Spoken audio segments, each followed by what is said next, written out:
CNN news కి స్వాగతం. ముందుగా బులెటిన్ లో హెడ్లైన్స్ చూద్దాం. కరెంటు ఛార్జీల బాధుడిపై వైఎస్ఆర్సీపీ ర్యాలీ. ఆంధ్రప్రదేశ్ వ్యాప్తంగా వైసీపీ నాయకులు చేపట్టిన ర్యాలీలు విజయవంతం. హుజనాబాద్ పట్టణంలో మంత్రి పొన్నం ప్రభాకర్ గౌడ్ పాదయాత్ర. ప్రజల వద్దకు వెళ్లి సమస్యలను తెలుసుకుంటున్న మంత్రి పొన్నం. కన్నుమూసిన మాజీ ప్రధాని మన్మోహన్ సింగ్. సంతాపం తెలిపిన పలువురు ప్రముఖులు. హెల్మెట్ లేకుండా బైక్ రైడింగ్ విమర్శలు ఎదుర్కొంటున్న కాకినాడ ఎంపీ. సత్యవేడు నియోజకవర్గం నాగలాపురం మండలంలో మాజీ ముఖ్యమంత్రి వైఎస్ జగన్మోహన్ రెడ్డి ఆదేశాల మేరకు సత్యవేడు నియోజకవర్గం వైఎస్ఆర్సీపీ సమన్వయకర్త నూకతోటి రాజేష్ ఆధ్వర్యంలో కరెంటు ఛార్జీల బాధుడిపై వైఎస్ఆర్సీపీ తరపున ర్యాలీ నిర్వహించి విద్యుత్ ఏడీఈ కార్యాలయం నందు ప్రజల తరపున అర్జీ ఇవ్వడం జరిగింది. హుజనాబాద్ పట్టణంలో మంత్రి పొన్నం ప్రభాకర్ గౌడ్ ఎమ్మెల్యే క్యాంపు కార్యాలయం నుండి పట్టణంలో పలు వీధుల గుండా పాదయాత్రగా వెళ్తూ ప్రజలతో ముచ్చటించారు. పట్టణంలో ప్రధాన రోడ్డు పనులు, నాలా పనులు పరిశీలించారు. పట్టణ ప్రజలు వారి సమస్యలను మంత్రి దృష్టికి తీసుకువచ్చారు. పలు సమస్యలను అధికారులతో మాట్లాడి సమస్యలను అక్కడికక్కడే పరిష్కారం చేశారు. కూరగాయలు అమ్మే మహిళలతో ముచ్చటించి వ్యాపారాలు ఎలా కొనసాగుతున్నాయని ఆరా తీశారు.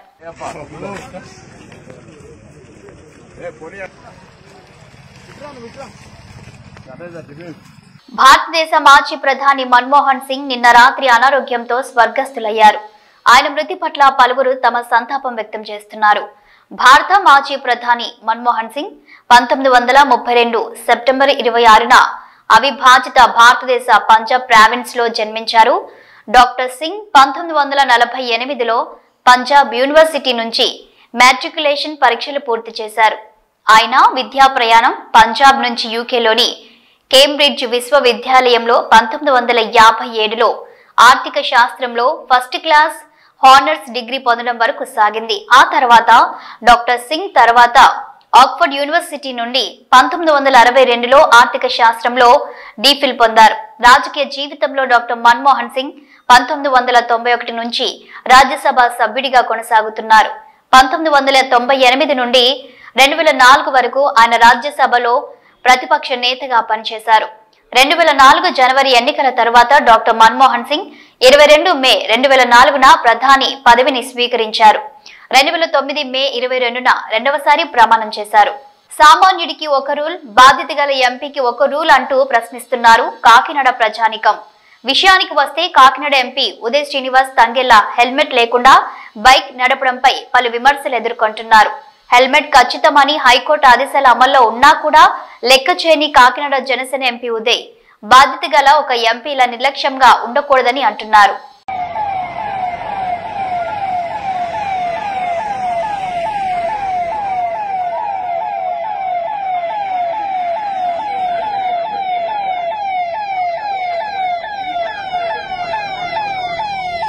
వైఎస్ఆర్సీపీ అధినేత వైఎస్ జగన్ వైఎస్ఆర్ జిల్లాలో పర్యటిస్తున్నారు. ఈ పర్యటన సందర్భంగా వైఎస్ జగన్మోహన్ రెడ్డి ప్రజా దర్బార్ కార్యక్రమం ఏర్పాటు చేశారు.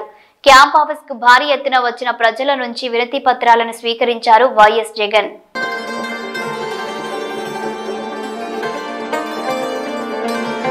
విద్యుత్ ఛార్జీలు పెంచి రాష్ట్ర ప్రజలపై మోయలేని భారం మోపుతున్న కూటమి ప్రభుత్వం మెడలు వంచేలా మాజీ ముఖ్యమంత్రి వైఎస్ జగన్మోహన్ రెడ్డి ఆదేశాల మేరకు మాజీ మంత్రి దాడిశెట్టి రాజా ఆధ్వర్యంలో ఈ రోజు తుని నియోజకవర్గ వైఎస్ఆర్సీపీ ఉద్యమ కార్యక్రమం నిర్వహించారు. దేశ స్వాతంత్ర్యానికి పూర్వం 1938 సంవత్సరంలో ప్రారంభించి బ్రిటిష్ పాలకులకు వ్యతిరేకంగా ప్రత్యేక కథనాలు అందించి దేశ ప్రజలకు ఉద్యమ స్ఫూర్తిని అందించిన ఆంధ్రప్రభ సేవలను మర్చిపోలేమని వేములవాడ ఎమ్మెల్యే ప్రభుత్వ విప్ ఆది శ్రీనివాస్ అన్నారు. రాజన్న సిరిసిల్ల జిల్లా వేములవాడ పట్టణంలోని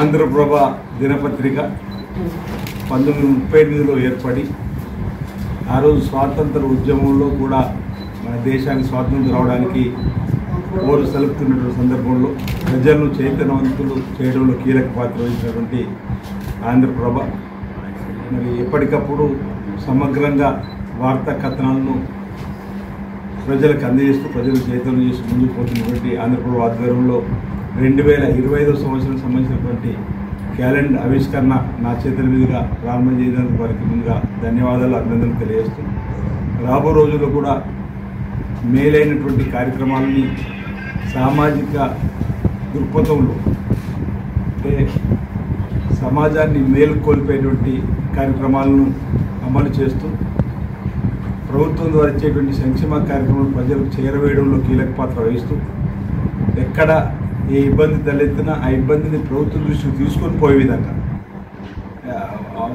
ఆయా అంశాలను క్రోడీకరించుకొని మరి ప్రభుత్వానికి అందజేయడంలో కీలక పాత్ర వహించాలని చెప్పని సాంఘిక దురాచారం రూపొందడం కానీ బాల్యం అరికట్టడంలో కానీ అనేక కార్యక్రమాల్లో కూడా సామాజిక దృక్పథంలో ఆంధ్రప్రదేశ్ దినపత్రిక ఉండాలని చెప్పిన సందర్భంగా కోరుతూ ప్రింట్ మీడియా ఎలక్ట్రానిక్ మీడియాకి సంబంధించినటువంటి ఇంతకుముందు చెప్పినట్టు ఒక 4th ఎస్టేట్గా పిలువబడేటువంటి గౌరవప్రదమైనటువంటి స్థానం ఉన్నటువంటి ఈ రంగం మరింత ముందుకు వెళ్ళాలని, మరింత ముందుకు రావాలని, ఇందులో పనిచేస్తున్న వాళ్ళందరికీ కూడా మంచి జరగాలని, ఈ 2025వ సంవత్సరం కాలమానిని అంటే శుభకార్యాలు కానీ ప్రభుత్వం ద్వారా ఏవే కార్యక్రమం చేపట్టేటువంటి సెలవు దినం సంబంధించి కానీ అంటే మనం ప్లాన్ చేసుకోవడానికి ఉపయోగపడే క్యాలెండర్ను ప్రతి ఏటా ఆనవాయితీగా అంటే అన్ని కూడా ఆయా సంస్థలు అందులో భాగంగా ఈసారి కూడా ఆంధ్రప్రభ ముందుకు వచ్చి క్యాలెండర్ను ఆవిష్కరణ చేయడం అభినందనీయం. అందుకు వారికి శుభాకాంక్షలు తెలియజేస్తూ ఈ సందర్భంగా ప్రజలందరూ కూడా 2025వ నూతన సంవత్సరం ముందస్తు సందర్భంగా శుభాకాంక్షలు తెలియజేస్తాం. మోపిదేవిలో భక్తుల చేత విశేష పూజలు అందుకుంటున్న శ్రీ వల్లి దేవసేన సమేత శ్రీ సుబ్రహ్మణ్యేశ్వర స్వామివారిని కృష్ణా జిల్లా కలెక్టర్ డికే బాలాజీ దర్శించుకున్నారు. ఆలయానికి వచ్చిన కలెక్టర్ కు ఆలయ డిప్యూటీ కమిషనర్ దాసరి శ్రీరామ వరప్రసాదరావు ఘన స్వాగతం పలికారు. ఆలయ ఆవరణలోని నాగపుట్టలో పాలు పోసిన కలెక్టర్ బాలాజీ మొక్కులు చెల్లించుకున్నారు. అనంతరం కలెక్టర్ శ్రీ స్వామివారిని దర్శించుకునగా ఆలయ పండితులు ఆయనకు ప్రత్యేక పూజలు నిర్వహించారు. కలెక్టర్ బాలాజీని ఆలయ డిప్యూటీ కమిషనర్ శ్రీరామ వరప్రసాదరావు ఆలయ మర్యాదలతో ఘనంగా సత్కరించి జ్ఞాపికగా శ్రీ స్వామివారి చిత్రపటాన్ని ప్రసాదాలను అందించారు. ఆలయ ప్రధాన అర్చకులు బుద్ధు పవన్ కుమార్ శర్మ, ముఖ్య అర్చక బుద్ధు సతీష్ శర్మలతో పాటు పలువురు ఆలయ అర్చకులు కలెక్టర్ బాలాజీకి వేద ఆశీర్వచనం అందించారు. ఈ కార్యక్రమంలో డిప్యూటీ తహసీల్దార్ తిమ్మనవాణి, Mopidevi SI Y Veera Venkata Satyanarayana, RI Mopidevi Srinivasarao, ఆలయ సిబ్బంది బర్మా ప్రసాద్, విఆర్ఓ బొడ్డు శ్రీనివాసరావు తదితరులు పాల్గొన్నారు.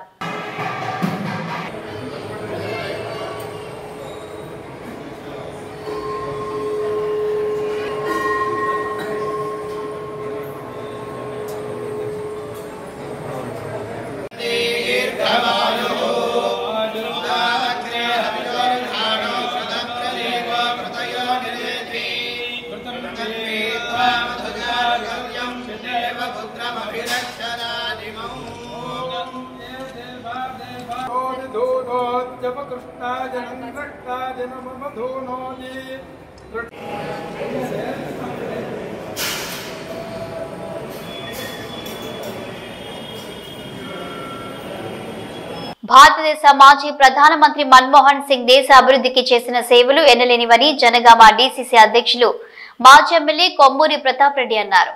మన్మోహన్ సింగ్ మృతి పట్ల దిగ్భ్రాంతి వ్యక్తం చేస్తూ వారి కుటుంబానికి ప్రగాఢ సంతాపం తెలియజేశారు. సిద్దిపేట జిల్లా చేర్యాల మండల కేంద్రంలోని కాంగ్రెస్ పార్టీ కార్యాలయంలో మాజీ ప్రధాని మన్మోహన్ సింగ్ చిత్రపటానికి పూలమాల వేసి నివాళులర్పించిన అనంతరం కొమ్మూరి మీడియాతో మాట్లాడారు. మాజీ ప్రధాని మన్మోహన్ సింగ్ ఆయన ఆశ సాధనకై ప్రతి ఒక్కరూ కృషి చేయాలన్నారు. ఈ కార్యక్రమంలో కాంగ్రెస్ పార్టీ నాయకులు పలువురు పాల్గొన్నారు. మన్మోహన్ సింగ్ గారి సంస్కరణలు కానీ దేశ సేవ కానీ ఒక ఆఫీసర్గా, ఒక ఫైనాన్స్ మినిస్టర్గా, ఒక ప్రధానిగా మన దేశానికి అనేక సంస్కరణలు తీసుకొచ్చిన గొప్ప వ్యక్తి. పివి నరసింహారావు గారి క్యాబినెట్లో ఆర్థిక సంస్కరణలు తీసుకొచ్చిన మేధావి. అప్పటి నుండే పివి నరసింహారావు గారు వీరు ఇద్దరు కలిసి మన భారతదేశాన్ని అభివృద్ధి చేయడంలో, భారతదేశ ఆర్థిక వ్యవస్థను చక్కదిద్దడంలో మనందరం ఈరోజు బీద బడుగు బలహీన వర్గాలు ఆర్థికంగా ఎదగడానికి మంచి మంచి స్కీములు తీసుకొచ్చిన గొప్ప నాయకుడు మన్మోహన్ సింగ్ గారు. అందుకే వారికి పద్మవిభూషణ్ అవార్డు కూడా ఇవ్వడం జరిగింది. దాదాపు 31 సంవత్సరాల నుంచి 35 సంవత్సరాల వరకు రాజకీయంలో మన భారతదేశాన్ని ప్రపంచంలోనే ముందుగా వచ్చినటువంటి మహనీయుడు. వారు చేసిన సేవలను మనం ఎంత పొగిడినా దానికి మనం విలువ కట్టలేం. చాలా గొప్ప వ్యక్తి. ప్రధానమంత్రిగా చాలా సేవలు అందించిండు మన దేశానికి. ఎప్పుడు సింపుల్గా ఉండి మామూలు వ్యక్తిలాగానే కనిపించేవాడు. కానీ గొప్ప గొప్ప సంస్కరణలు మనందరం ఈరోజు ఆర్థికంగా ఎదుగుతున్నామంటే, మన భారతదేశం ఈరోజు ఆర్థికంగా ఎదిగిందంటే, భారతదేశం ఈరోజు ప్రపంచ దేశాల ముందు నిలదొక్కుని మేము కూడా ఆర్థికంగా ఎదిగినామని చెప్పుకోవడానికి ఇవన్నిటి కారణం కూడా మన్మోహన్ సింగ్ గారే. వారిని ఏ విధంగా మనం గుర్తుపెట్టుకున్నా చాలా తక్కువ. మరి ముఖ్యంగా తెలంగాణ ఉద్యమంలో నేను కూడా 2 సార్లు ఆయన ప్రధానమంత్రి ఉన్నప్పుడు పోవడం జరిగింది. విషయం చెప్పగానే తెలంగాణ ప్రజలకు తెలంగాణ రాష్ట్రం రావాల్సింది చాలా న్యాయమైన కోరిక. తప్పకుండా నా వంతు కృషి చేస్తా, నా వంతు సహకారం అందిస్తా అని చెప్పేసి మేము 2 సార్లు మిగతా ఎమ్మెల్యేలు ఉద్యమ నాయకులు అందరూ పోయినప్పుడు మాకు హామీ ఇవ్వడం జరిగింది. తెలంగాణ రాష్ట్రం ఏర్పడంలో కూడా వారిది కూడా చాలా కీలక పాత్ర. ఈ రకంగా భారతదేశానికి సేవలు అందించాడు, మన తెలంగాణకు న్యాయం చేసాడు. అటువంటి వ్యక్తి ఈరోజు లేదంటే చాలా బాధగా ఉంది. మనము వారి ఆత్మశాంతికై ప్రార్థిస్తాం దేవుణ్ణి. అదేవిధంగా మన కుటుంబ సభ్యులకు మన సంతాపాన్ని తెలియజేస్తున్నాం. అందరికీ సిద్దిపేట జిల్లా మర్కుక్ మండల కేంద్రంలో కాంగ్రెస్ పార్టీ ఆధ్వర్యంలో మన్మోహన్ సింగ్ చిత్రపటానికి పూలమాలలు వేసి ఘన నివాళులర్పించారు మండల అధ్యక్షుడు కనకయ్య గౌడ్, జిల్లా ఉపాధ్యక్షుడు మల్లేశం గౌడ్, ఉపాధ్యక్షుడు రాకం యాదగిరి. ఈ సందర్భంగా మాట్లాడుతూ మాజీ ప్రధాని మన్మోహన్ సింగ్ లేని లోటు భారతదేశానికి తీరనిదని అన్నారు. ఆర్థిక సంస్కరణల పితామహుడు మన్మోహన్ సింగ్ సేవలు మరవలేనివని పేర్కొన్నారు. మండల నాయకుల సమక్షంలో మన్మోహన్ సింగ్ గారి సంతాప దినం జరుపుకోవడం జరిగింది. ఈరోజు మన్మోహన్ సింగ్ గారు ఎన్నో సేవలు చేసిన ఘనత మన్మోహన్ సింగ్ గారికే దక్కుతుంది. కావున 2 సార్లు సోనియా గాంధీ గారు, రాహుల్ గాంధీ గారు ప్రధాని అయ్యే అవకాశం ఉండగా కూడా మన్మోహన్ సింగ్ గారు నమ్మిన బంటులాగా పనిచేసి ఆయన మీద గౌరవం ఇచ్చి ఆయనకు ప్రధాని ఇచ్చిన ఘనత సోనియమ్మ గారిది. ఇవాళ ఆయన లోటు మనకు తీరని లోటుగా మారింది. ఆయన స్ఫూర్తితోటి రాబోయే రోజుల్లో కాంగ్రెస్ పార్టీకి పూర్వ వైభోగం తీసుకువచ్చి చూపిస్తామని, రాబోయే కాలంలో కాంగ్రెస్ పార్టీ మన్మోహన్ సింగ్ గారిని ఎంతో కృషి చేసుకుంటూ ఆయన స్ఫూర్తిగా మేము ముందుకెళ్తాం. జోహార్ జోహార్. తిరుమల శ్రీ వెంకటేశ్వర స్వామి వారిని భారత star badminton player PV Sindhu దర్శించుకున్నారు. తన భర్త వెంకట దత్తసాయి ఇతర కుటుంబ సభ్యులతో కలిసి శుక్రవారం ఉదయం శ్రీవారి సేవలో పాల్గొన్నారు. ఉదయం ఆలయానికి చేరుకున్న సింధు దంపతులకు టీటీడీ అధికారులు స్వాగతం పలికి దర్శన ఏర్పాట్లు చేశారు. ఈ సందర్భంగా సింధు దంపతులు స్వామివారి అభిషేక సేవలో పాల్గొన్నారు. దర్శనం అనంతరం రంగనాయకుల మండపంలో వారికి పండితులు ఆశీర్వచనం చేశారు. అనంతరం స్వామివారి తీర్థ ప్రసాదాలు చిత్రపటం అందజేశారు. కాగా పివి సింధు వెంకట దత్తసాయి వివాహం ఈ నెల 22న ఘనంగా జరిగిన విషయం తెలిసిందే. రాజస్థాన్ ఉదయపూర్లోని ఓ సరస్సులో 21 ఎకరాల విస్తరించిన ఒక దీవిలో కుటుంబ సభ్యులు అత్యంత సన్నిహితుల సమక్షంలో ఈ జంట ఒకటైంది.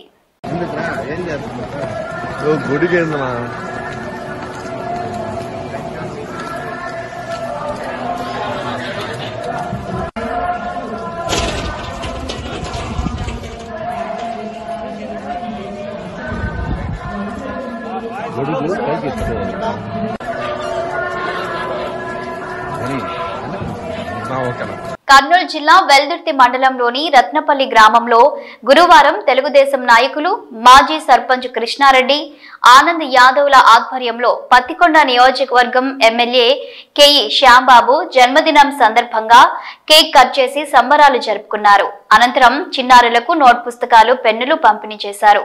ఈ సందర్భంగా వారు మాట్లాడుతూ ఎమ్మెల్యే కేఈ శ్యామ్ కుమార్ సంపూర్ణ ఆయురారోగ్యాలతో చిరకాలం జీవించి ఉండాలన్నారు. ఎమ్మెల్యే కేఈ తమ గ్రామంలో ఉన్న సమస్యలను పరిష్కరించారని ఈ సందర్భంగా ఆనంద్ యాదవ్ పేర్కొన్నారు. గ్రామంలో ఎటువంటి గొడవలకు తావివ్వకుండా అభివృద్ధి వైపు ఎమ్మెల్యే నడిపిస్తున్నారని ఆనంద్ యాదవ్ పేర్కొన్నారు. గ్రామంలో ఇంకా మిగిలిన సమస్యలను కూడా ఎమ్మెల్యే సహకారంతో పూర్తి చేస్తామని ఈ సందర్భంగా ఆనంద్ యాదవ్ తెలిపారు. ఈ కార్యక్రమంలో తెలుగుదేశం నాయకులు కార్యకర్తలు పాల్గొన్నారు. డిప్యూటీ సీఎం కె కృష్ణమూర్తి గారి తనయుడు మన యంగ్ టైగర్ కె శ్యామన్న గారి 48వ జన్మదిన శుభాకాంక్షలు సందర్భంగా రత్నపల్లి యాదరుల గ్రామ టీడీపీ కార్యకర్తలు జన్మదిన శుభాకాంక్షలు జరుపుకోవడం జరిగింది. మన కె శ్యామన్న గారు ఇదే 100 ఏళ్ళు 100 ఏళ్ళు చల్లగా ఉండాలని, ఇంకా ఇట్లాంటివి ఎన్నో జన్మదిన శుభాకాంక్షలు జరుపుకోవాలని మా కార్యకర్తలు మేము అందరము కోరుకుంటున్నాము.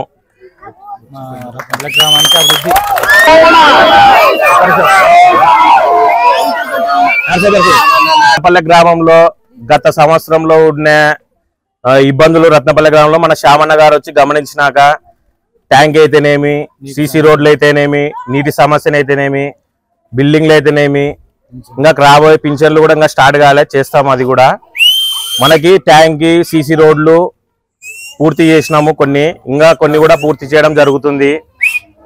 తాగునీరు సమస్య ప్రాబ్లం ఉంటే శ్యామన్న గారి దృష్టికి తీసుకుపోయి అన్నగారు దాన్ని సాల్వ్ చేయడం జరిగింది. కె శ్యాంబాబు గారు రత్నపల్లి గ్రామాన్ని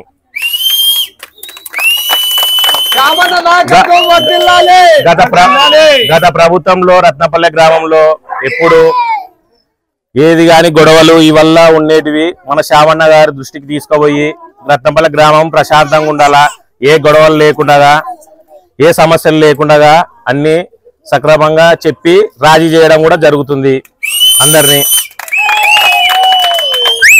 ఇదే మన శ్యామన్న గారి జన్మదిన సందర్భంగా మన స్కూల్ పిల్లలు కూడా ఎదగాలని చెప్పి మన బుక్స్ అయితేనేమి, పెన్నులు అయితేనేమి మన స్కూల్ పిల్లలు రాబోయే భవిష్యత్తులు భావితరాలని చెప్పి వాళ్ళని కూడా పిల్లలకి అన్ని రకాలుగా మనం చేయాలని చెప్పి రేపు పొద్దున కూడా దండలు కానీ వల్ల మనం శాలువలు కానీ జనవరి 1 రోజు ఆయనకి విరుద్ధంగా చెప్పినాడు మన ఎమ్మెల్యే గారు. రేపు మన ఎమ్మెల్యే శ్యామన్న గారిని కలవనికి వెళ్ళినప్పుడు మనము ఏదైనా కానీ బుక్స్ కానీ పెన్నులు కానీ తీసుకోవాల్సిందిగా కోరుతున్నాము.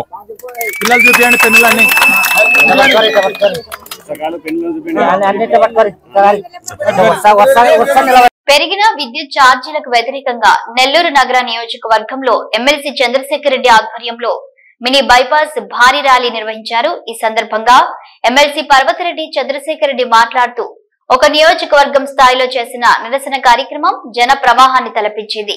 ఈ జన ప్రవాహాన్ని చూస్తూనే అర్థమవుతుంది ప్రభుత్వంపై ఎంత వ్యతిరేకత ఉందో అనేది. బడికి వెళ్లే పిల్లలకు అందరికీ 15,000 రూపాయలు ఇస్తా అని చెప్పి మోసం చేశారు. ఆడబిడ్డలకు ఇస్తా అన్న పథకాలు, సూపర్ 6ల పేరుతో అందిస్తానన్న సంక్షేమ పథకాలు, హామీలు ఏవి నెరవేర్చలేదు. 16,000 కోట్ల రూపాయలు కరెంటు ఛార్జీలు పెంచి ప్రజలపై భారం మోపారు. ఆంధ్రప్రదేశ్ లో 1.6 కోట్ల కుటుంబాలు పేదరికంలో ఉంటే వారిపై విద్యుత్ భారం మోపుతున్నారు. ఎన్నికల ముందు కూటమి ప్రభుత్వం ఇచ్చిన హామీలు ఏవి నెరవేర్చలేదని అన్నారు.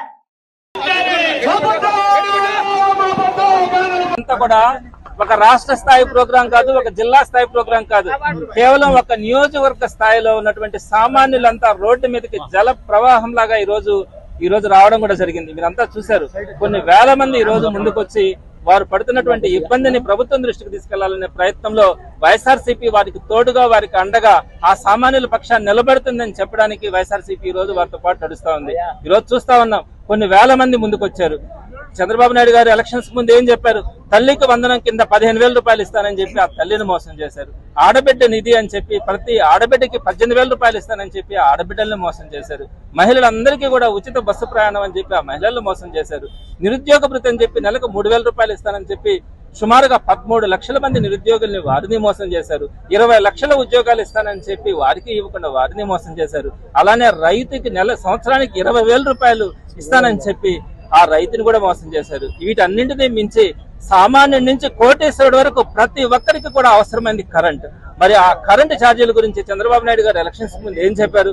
నేను ఛార్జీలు పెంచను, 5 సంవత్సరాలలో పెంచకపోవడమే కాదు తగ్గిస్తాను, కొత్త పవర్ ని జనరేట్ చేసి ప్రతి ఒక్కరికి కూడా వారు కరెంటు జనరేట్ చేసుకునేలాగా చేసి వారే కరెంటు అమ్ముకొని డబ్బులు మిగిల్చుకునే పరిస్థితిని తీసుకొని వస్తానని చెప్పారు. కానీ ఈ రోజు ఏం చేశారు? 15,000 కోట్ల రూపాయలని ప్రజల మీద రుద్దడానికి ఆయన బిల్లుని తీసుకుని వచ్చి ఈ నవంబర్ నెలలో 6,000 కోట్ల రూపాయలని వాటిని వడ్డించడం జరిగింది. డిసెంబర్ నుంచి 9,000 కోట్ల రూపాయలని అదనంగా వడ్డించడం కూడా జరుగుతూ ఉంది. ఈ రోజు సామాన్యుడు బతికే పరిస్థితి లేదు. ఈ రోజు నేను తీసుకొచ్చింది కాదు, జనాలు అందరూ కూడా ఇలా ఉరితాళ్లు మెళ్ళలో వేసుకొని మాకు ఇదే శరణ్యం, మాకు ఇంకా బతికే పరిస్థితి లేదని చెప్పి ఈ రోజు ప్రతి ఒక్కరు కూడా మాట్లాడుతూ ఉన్నారు. మరి చంద్రబాబు నాయుడు గారు కూడా అర్థం చేసుకోవాలి ఈ రోజు పరిస్థితులు ఏంటి. మనం సాయం చేయకపోగా వారి నెత్తిన ఇంతంత వేల రూపాయలు వారందరికీ కూడా బిల్లుల రూపంలో కనుక పెడితే వారు ఏ విధంగా కట్టగలరు? ట్యాక్సులు ఎలా కడతారు? పన్నులు ఎలా కడతారు? వీటన్నిటి మీద సామాన్యుడు ఈ రోజు రోడ్డు ఎక్కారు. కేవలం 6 నెలల్లోనే ఈ నెల్లూరు ఒక్క సిటీ నియోజకవర్గంలో కనుక మీరు చూస్తే ఇన్ని వేల మంది రోడ్డు మీదకి వస్తా ఉన్నారంటే ప్రభుత్వం ఈ రోజు గమనించుకోవాలా. తప్పకుండా ఏవైతే ఆయన హామీలు ఇచ్చాడో, ఎలక్షన్స్ ముందు ఏవైతే హామీలు ఇచ్చాడో వాటన్నిటిని నెరవేర్చాలని ఈ రోజు సామాన్యుడు కోరుకుంటా ఉన్నాడు. ఆ సామాన్యుడి తరపున వైఎస్ఆర్సీపీ ముందుండి నిలబడి పోరాడుతా ఉందని చెప్పి తెలుపుతా ఉన్నాము. రాబోయే రోజుల్లో కనుక ఈ కార్యక్రమాలు కనుక కనీసం ఆపకపోతే ఇవి మరింత ఉధృతమవుతాయని కూడా ప్రభుత్వానికి తెలియపరుస్తా ఉన్నాం. చంద్రబాబు నాయుడు గారు మిమ్మల్ని అందరినీ అభ్యర్థిస్తా ఉన్నాం, ప్రజలందరి తరఫున మీరు ఇచ్చిన హామీలను నిలబెట్టుకోండి, పేద ప్రజలను కనికరించండి.